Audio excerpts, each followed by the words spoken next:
ಅಲ್ಲ, ನಾನು ಕೇಳ್ತಿರೋದು ಬಜೆಟ್ 1% ಕೂಡ ಅವರಿಗೆ ನಾವು ಕೊಡ್ತಾ ಇಲ್ಲ ಅಂತ ಹೇಳ್ತಿದ್ದೀರಲ್ಲ. ಬಜೆಟ್ಗೆ ಅವ್ರ ಕಾಂಟ್ರಿಬ್ಯೂಷನ್ ಏನಿದೆ ಅದನ್ನು ಕೂಡ ನೀವು ಟ್ಯಾಕ್ಸ್ ಅನ್ನು ಸೆಗ್ರಿಗೇಟ್ ಮಾಡಿ ಧರ್ಮಾಧಾರಿತವಾಗಿ, ಆಗ ಅವ್ರ ಕಾಂಟ್ರಿಬ್ಯೂಷನ್ ಏನಿದೆ ಅಂತ ಬರಲಿ.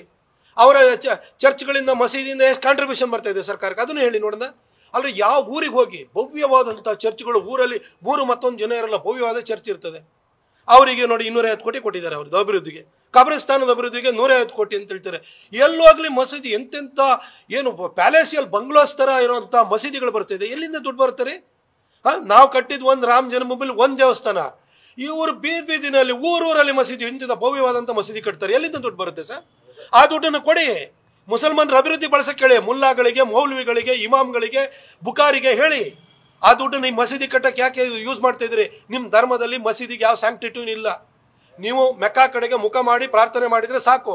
ಹಿಂದೆ ಊರಲ್ಲೆಲ್ಲ ಈದ್ಗಾ ಮೈದಾನ ಅಂತ ಹೇಳಿದ್ರೆ ಈದ್ಗಾ, ಆ ರಂಜಾನ್ ಬರಲಿ, ಈದ್ ಬರಲಿ, ಆ ಸಂದರ್ಭದಲ್ಲಿ ಅವರು ಆ ಕಡೆಗೆ ಮುಖ ಮಾಡಿ ಪ್ರಾರ್ಥನೆ ಮಾಡುವಂಥದ್ದು ಅಷ್ಟಿದೆ. ಅವರಿಗೆ ಮಸೀದಿಗೆ ಯಾವ ಸ್ಯಾಂಕ್ಟಿಟಿನೂ ಇಲ್ಲ, ಅವರಿಗೆ ಚರ್ಚ್ಗೆ ಯಾವ ಸ್ಯಾಂಕ್ಟಿಟಿನೂ ಇಲ್ಲ. ಮತ್ತು ಅಂಥದ್ದು ಕಟ್ಟಕ್ಕೆ ಯಾಕೆ ಕೊಡ್ತಾ ಇದ್ರೆ? ಹಣವನ್ನು ದುರುಪಯೋಗ ಮಾಡ್ಕೊಳ್ತಾ ಇದ್ರೆ ಹೇಳಿ ಸರ್ ಅವರಿಗೆ. ನಿಮ್ಮ ಜನಾಂಗದಲ್ಲಿರುವಂತಹ ಹಿಂದುಳಿದವರಿಗೆ ಈ ಭವ್ಯವಾದಂತಹ ಮಸೀದಿಯನ್ನ, ಚರ್ಚನ್ನ ಕಟ್ಟೋದ್ರ ಬದಲು ಕೊಡಿ ಅಂತ ಅವ್ರಿಗೆ ಹೇಳಿ.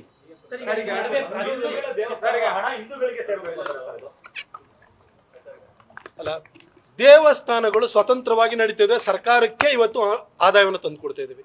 ಆ ದೇವಸ್ಥಾನಗಳಲ್ಲಿ ಪ್ರತಿದಿನನೂ ಕೂಡ ಅರ್ಚನೆಯನ್ನು ಮಾಡುವ, ಬೆಳಗ್ಗೆ ಬಂದು ಕಳಸಕ್ಕೆ ನೀರು ತಂದು ಆ ಒಂದು ದೇವಸ್ಥಾನ ಸ್ವಚ್ಛಗೊಳಿಸಿ ಪೂಜೆ ಪುನಸ್ಕಾರ ಮಾಡುವಂತ ನಮ್ಮ ಅರ್ಚಕರಿಗೆ ಯಾಕೆ ನೀವು ಸಂಬಳ ಜಾಸ್ತಿ ಮಾಡಲ್ಲ? ಸರ್ಕಾರದೇನು ಕೊಡಬೇಡಿ, ನೀವು ದೇವಸ್ಥಾನದಿಂದ ಬರುವಂತ ಆದಾಯವನ್ನು ಅವ್ರಿಗೆ ಕೊಡಿ. ಅದನ್ನು ಕೊಡಕ್ಕೆ ನಿಮಗೆ ಮನಸ್ಸಿಲ್ಲ.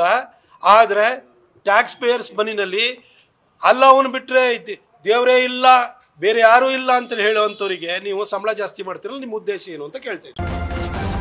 ನ್ಯೂಸ್ ಫಸ್ಟ್, ನಿರ್ಭೀತಿಯಿಂದ ನಿಮ್ಮ ಪರವಾಗಿ.